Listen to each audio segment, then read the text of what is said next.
Hi, welcome students and future change agents. I'm here today with Cesar Amermendariz and Mario Valenzuela. Welcome to your Career Day panel. I will have Mario Valenzuela introduce himself first. Mario? Good afternoon, everyone. I am Mario Valenzuela, Executive Director with the Weingart East LA YMCA. I'm pass it off to my good friend here. Hey everybody, Cesar Amermendariz with Adventist Health White Memorial. I work in the area of community health, community integration, and I'm also a professor over at the USC School of Martial. Well, thank you, gentlemen. Thank you for taking the time to be here today and really address our future professionals. And so I'm going to start with the first question. Mario, what were you interested in high school? What careers were you interested in when you were in high school? Dulce, I was actually interested in being an educator. So I had an Awesome. 11th grade English teacher that really impacted me in my life. And at that time, I really wanted to dedicate myself to helping others. Awesome. So similar to what you're doing now, but what's your Fantastic. current role now? Well, I'm the Director of the Weingart East LA YMCA, and I do get You to help youth through STEM education and other initiatives in the community. So kind of followed awesome. the same path there. Awesome. So we know that sometimes we venture off into one career, but that career has a lot of branches, right? So you Absolutely. wanted to be an educator. Now you're the executive director, Hmm. and you're managing programs, Hmm. programming, and educating others. So that's great, Mario. I'm Yeah, glad you achieved it. Awesome. appreciate it. How Thank you. about you, Cesar? So, ironically, when in the high school years, I was interested in serving as an elected official. I was class president, etc., and so I really had an interest in thinking, that would be the way to go. But going into my freshman year in college, I switched over to business because I figured that was a little bit more practical. I could use that as a base, and I had a couple mentors that kind of told me that really it's the behind the scenes that really gets things done. You don't always have to be the actual face, and so some wise wisdom mentors once gave me. Awesome. Well, that's some great advice that they gave you. And I'll ask you this: Who has been your biggest cheerleader or mentor during your either now or when you were, having your during your academic journey? So I've had actually some really good mentors throughout college. Well, in high school, some great high school teachers were mentors and actually took me to USC on a personal tour and asked me to apply. So if it wasn't for them, I probably wouldn't have gone there and set that trajectory. Then in college, I had some really great mentors, both a male mentor and a female mentor, and she became like a second mom to me. And the great thing about having these mentors when you're young is that relationship transcends and grows, where it grows beyond that. Now I find myself helping them in a lot of Wow. different things. So, but they've always been there for me. And my biggest inspiration cheerleaders now are actually my two kids. Ah, My two kids in college, and it's kind of nice now that when they're the ones supporting you as well. awesome. Great. How about you, Mario? Your Well, cheerleader or group of yeah, mentors? ironically enough, the biggest mentor in my life I met in my teenage years at the YMCA. So he was the group leader and really taught me everything about just being a good person and displaying those great characteristics of being responsible and trustworthy and fair, right, and being a good citizen. So he was very influential in my teenage years. Mhm. I had another mentor, kind of in my late 20s, early 30s, Mm. right, and he really helped me shape kind of my career path. Right, and taught me that, and I have a cheerleader here, another mentor, Cesar Amermendariz, who also sits on. He's the vice chairman of the Weingart East Los Angeles YMCA Board of Managers. But Wow. when I took on this role about a year and a half ago, he was the one that I really sat down with, had a genuine connection, and I could Hmm. see that he was really about helping the community. And he's been my biggest cheerleader and really helped open my eyes to what's possible, right? To think big, dream big, and just push through and make things happen. Awesome. So it Yeah. sounds like you both had mentors and cheerleaders Mhm. during high school, transcended to when you all were in your careers, and even now still looking at individuals to support you through what your endeavors Absolutely. are. So that's great. So going to you, Mario, Hmm. what would you think has been one of your biggest threats, and how have you overcame that during your career in your journey? I would say complacency, Mm, right? That's important to, as you achieve milestones throughout your career, it's always important to be thinking ahead, right? And what's mm. next? Never settling where you're at, right? There's always more to accomplish, there's always more to learn, which is why you're never too old to have mentors, right? Surround yourself with positive people, right? That have great ideas and have the same passion and energy, and that's gonna really propel you throughout your Awesome. career. Great. Thank you. So always challenging yourself, right? Absolutely. Awesome. Great. How about you, Cesar? And I would say that it's really negative people and petty politics because if you think that only in high school it's wrong, it doesn't matter how old you get, right? Or what organization you work with, you're always going to find it. You're always going to have people that want to basically tell your story, kind of cast their frame and their vision on you. And so these negative people, whether it be through insecurity or whatever, petty politics, if they were bullies in high school, they continue to be bullies, and they don't like to see other people succeed. And so my advice to anybody when you come across that is don't listen to those voices. Gain your own voice. Be the real person that you know you can be, because if you don't need to listen to them, you don't need to hang out with them, and that's true in high school, and it's even true in our stages in our career. And how do we get around it with those challenges? It's as simply just don't listen. And when they tell you no, that you can't, you just do it anyway. And I think success is the best, not necessarily revenge, but success is the best way to shut somebody up. Ooh, yeah. Awesome. Well, great. Thank you for that.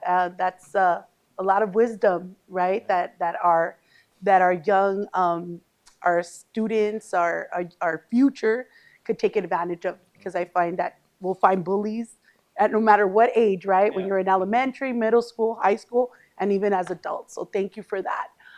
Knowing everything that you know now, Mario, knowing everything you know now, what advice would you give yourself when you were in high school? So, a younger self, if you could turn around and talk to that Mario when he was 17, 18 years old, what would Mario say to Mario?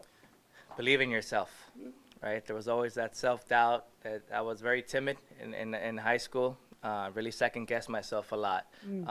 So my biggest advice is believe in yourself, plan, right? Well, first envision. It's important to dream, right?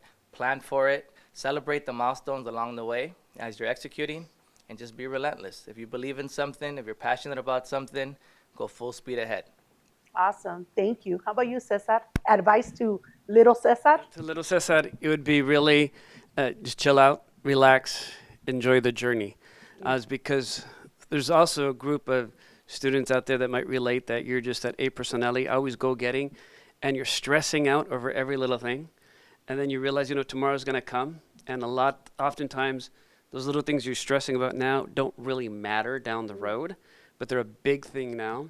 So it would be really just to be patient, knowing that tomorrow will come, and enjoy the journey. Because oftentimes, you want to get out of high school really quick, and the next thing you know is you want to go into college. You want to get out of college. You're always looking for the next thing that you don't appreciate what you've done there. And before you know it, life passed you by, and you never enjoyed the moment. Awesome.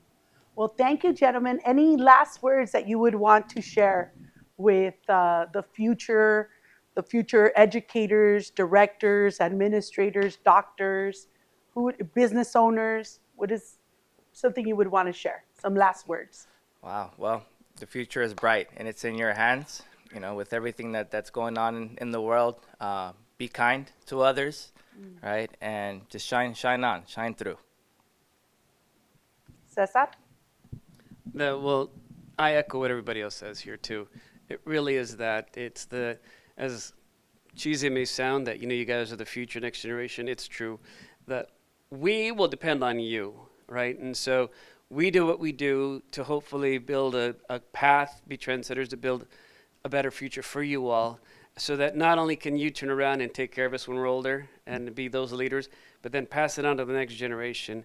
I figure if we're always giving back and paying it forward, that's a great chain that we can always take care of the rest of the gente and always just be loving on one another. Awesome. Gracias. Thank you, gentlemen.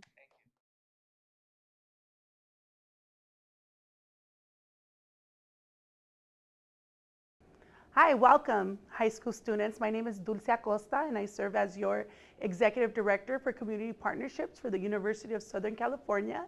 My area of service is the East area, so I work with Boyle Heights, Lincoln Heights, El Sereno, East LA, and some of the neighboring communities. I'm here today because I know you all are at home, and this is your career day, so I'm gonna share a little bit about me. I'm answer a couple of questions. The first question I've been asked to share with you is, what careers was I interested in high school, and does it match my career today? So growing up, being firstborn generation here in the United States, my parents are immigrants from Mexico.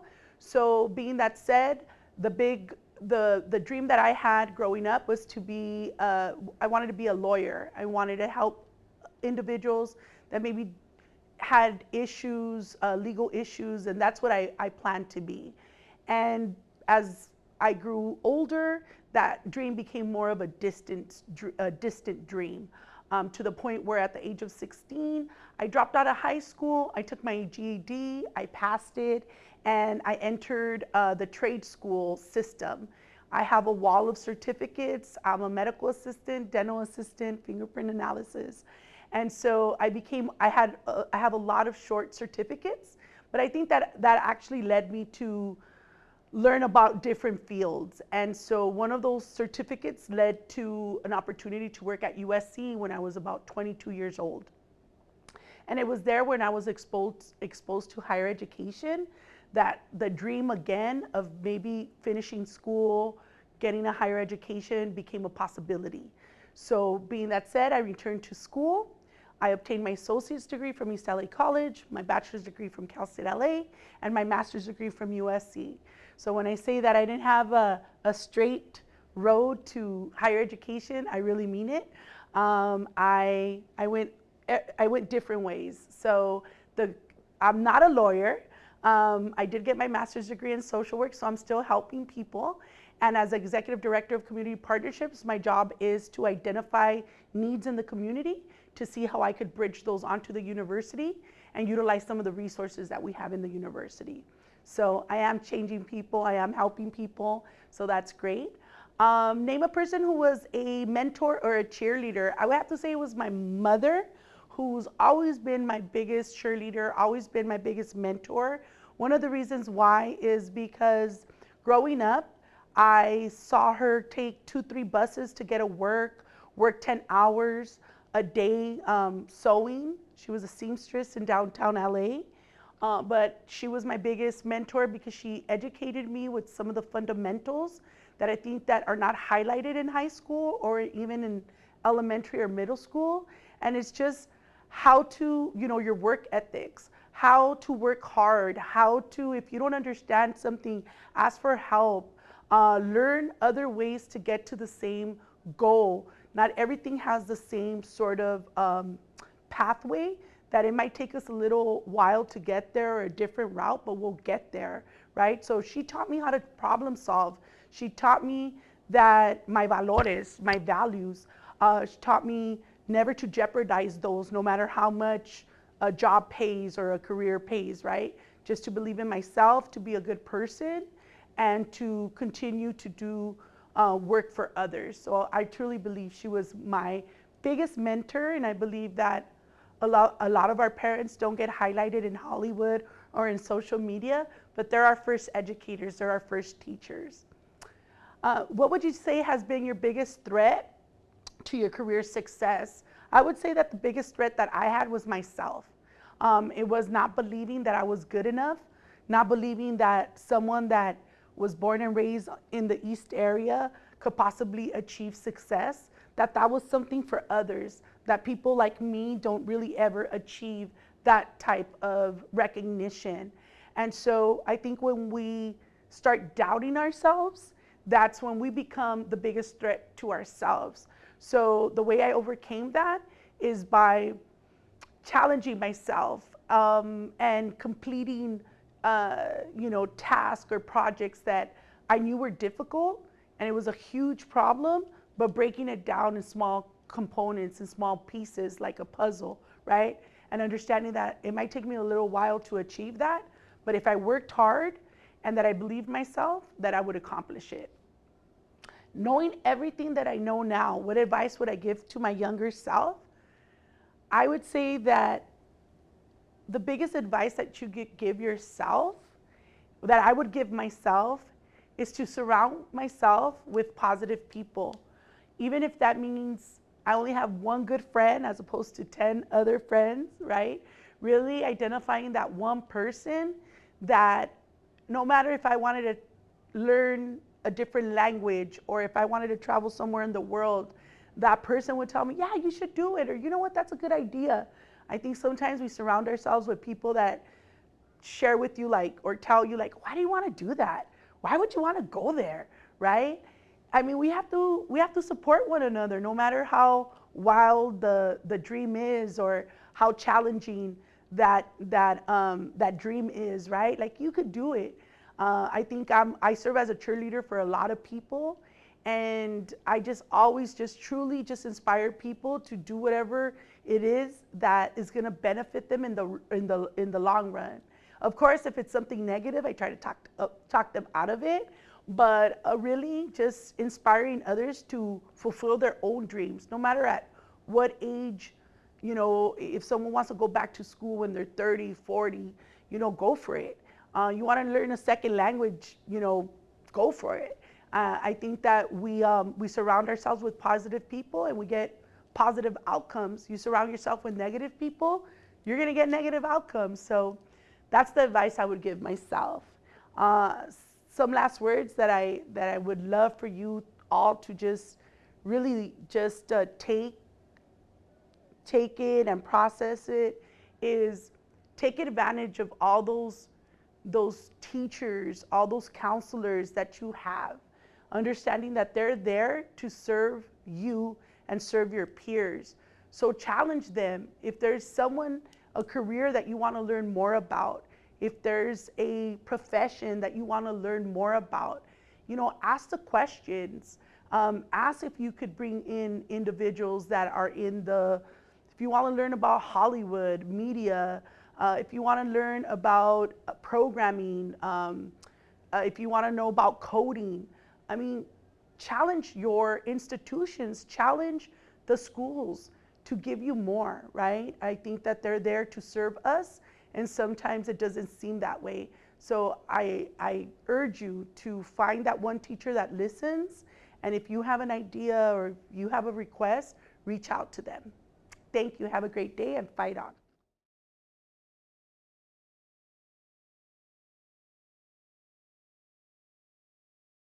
So my name is Benjamin Valdez, currently a membership staff employee here at the East LA YMCA and graduate student intern for the USC Civic Engagement Department, as well as a graduate student at USC for the program of social work.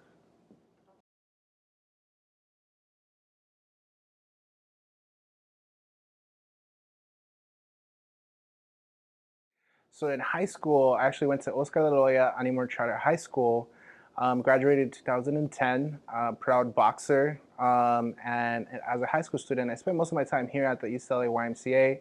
Definitely consider this place my second home, primarily because I was surrounded by mentors, positivity, productivity, trustworthiness. People trusted me to be responsible, certain qualities and exposures that I didn't have at home. And so my interest in high school was really to be part of a nonprofit space as a career choice, and I chose to be, I wanted to be an owner of a nonprofit.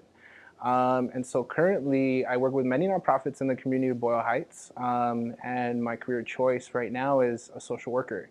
What I love to do is support families in needs, youth in needs, as well as identify myself as a licensed clinical social worker.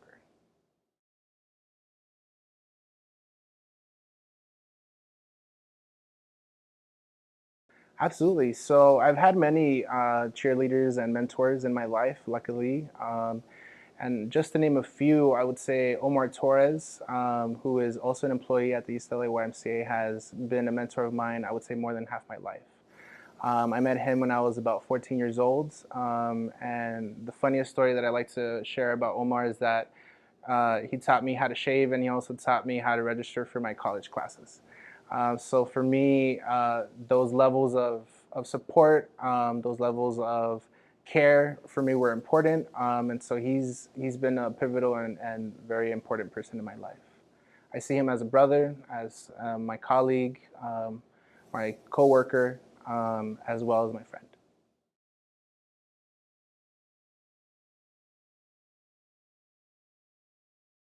Currently, as a graduate student intern and a graduate student at USC for social work, I would say the biggest barrier between me and the success that I'm looking for to achieve is the monetary, the financial attainment, having the finances to support my graduate program, having the finances to sustain myself and my family. And for me, something that allows me to overcome sort of this challenge is visualizing myself in that successful stage in my life where that is no longer an issue. Visualizing myself in a position where I can financially sustain my family, myself, and others around in my community, be able to have philanthropic opportunities and support the community in many ways. So visualizing it for me is the most important one. And then two, finding tangible small tasks that when piled together create strides in overcoming those challenges. So for me, finding those small tasks, what can I do today so I don't have to worry about the finances, so it's not a burden in my mind, and finding more of those and stacking those up to make myself feel like I'm going in the right direction.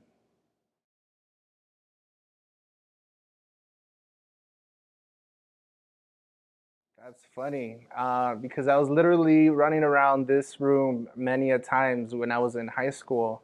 So the advice that I would give myself if I spoke to my high school self would be slow down. Definitely, take the time to appreciate your family, take the time to appreciate your friendships, take the time to appreciate the elders that were in your space and in your life at the time. Find those nuggets of wisdom, find those nuggets of care and emotional intelligence, and really slow down and smile the roses, as they say, right? Take advantage of the fresh air and the light, and don't get stuck in your own head, which I'm sure a lot of us struggle with. So that's something that I would definitely remind myself, a younger version of myself.